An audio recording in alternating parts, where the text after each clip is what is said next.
ابھی پچھلے کچھ دنوں میں ہندوستان کی عدالت عظمیٰ یعنی سپریم کورٹ نے ایک نہایت اہم فیصلہ صادر کیا ہے جو مودی حکومت کے مجوزہ وقف ترمیمی قانون 2025 پر براہ راست اثر انداز ہو رہا ہے اور چیلنج کر رہا ہے۔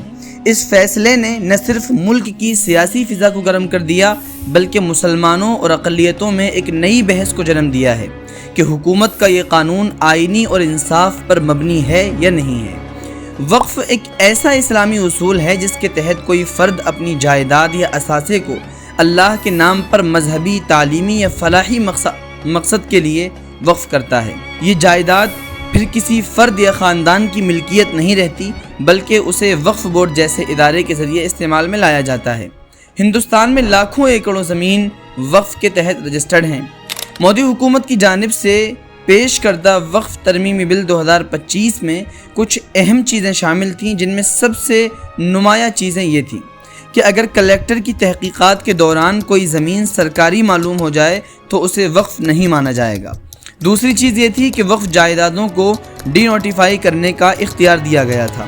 وقف بورڈ یا سینٹرل وقف کونسل میں غیر مسلم ممبران کی شمولیت کی گنجائش تھی۔ ان ترامیم کو لے کر مختلف مسلم تنظیموں اور شخصیات نے سپریم کورٹ میں درخواست دائر کی، جس کے بعد عدالت نے ایک اہم فیصلہ سنایا۔ آج کا عدالت کا فیصلہ یہ ہے کہ سپریم کورٹ نے سماعت کے دوران 3 اہم نکات پر حکم جاری کیا ہے۔ پہلا یہ کہ وقف جائیدادوں کو ڈی نوٹیفائی نہیں کیا جائے گا، چاہے وہ استعمال کی بنیاد پر وقف ہوں یا وصیت کی بنیاد پر، جب تک عدالت اس قانون کی آئینی حیثیت پر آخری فیصلہ نہ سنا دے۔